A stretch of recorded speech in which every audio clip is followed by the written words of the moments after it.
16, and it's time for Don. Where's the graphic and the music? Come on, what's going on? You got anything for me up the gang? What Can't even start before that. I got here it is. Yeah, wait for it. Yeah, oh yeah. A little slow jam with Don. Now. Who needs Lou Rawls when you got this? Okay, before we talk about my day on the radio yesterday, which was fun, let's talk Kings first, because you brought up a really good point when Mayor Johnson was up here yesterday about the Kings and just being full disclosure with their finances. They've now said they're not going to disclose their finances. That's a bad sign. I thought yesterday when I heard the mayor live at 4 o'clock, I thought that's the death knell for the Kings, the fact that the Maloofs won't give them the information on the financial situation. Right. And without giving away anything, because I don't know anything beyond the fact that I work at KHTK radio station that runs the Kings, and they desperately don't want the Kings to leave. We don't want them to leave. Gang, I got to tell you, who can't see the writing on the wall It's not here? looking great. This is a done deal. And that dude right there, he got kicked out of the stadium the other night for having that sign. Wow. Really, the guy that was holding up the welcome to Anaheim sign. He had the nerve to do that, huh? Yeah. He did, and I think that it really, at this point, it's just dotting the I's, crossing the T's. I know I got that backwards, but you know what I mean. The deal is D-O-N-E, done. And I wouldn't be surprised. Now, this is just my opinion. One fat guy on TV. My opinion, it happens this weekend, because this is the way that these things go. You mark my words, a lot of times, and you guys would know better than me, you're real news people. If you got bad news to get out there, you get it out on a Friday, because you're not worried about the newspaper. People got other stuff going on.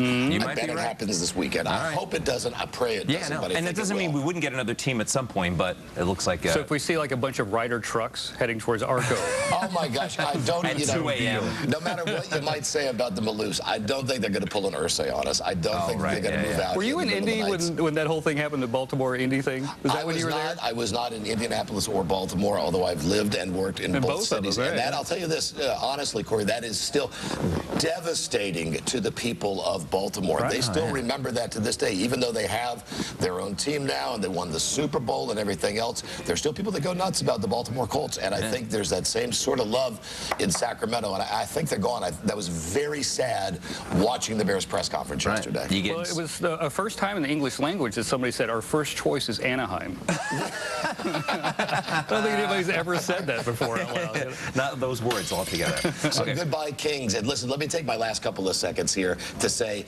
Nick, you are the man. Yesterday on my radio show, I have to say that there was absolutely no question you dodged. Well, maybe one or two, but you dodged the easy ones, and the hard ones I know. They were nailed. Yeah, well, I tried to be just honest. It was a little embarrassing, but it was funny, and you can go hear the whole thing. The whole clip is on CBS Sacramento.com. I almost drove off the roadway listening. Seriously? And I was on for what, like an hour? Over an hour, yeah. You guys, turns out you guys on Good Day Sacramento, you are killing me on my commercials on the radio show. Mary Ann's on, and it's like an hour and 20 minutes. Nick's on, and it's an hour and 6 minutes. And next week, T, I think you and I, darling, are going to break that record. Guess what?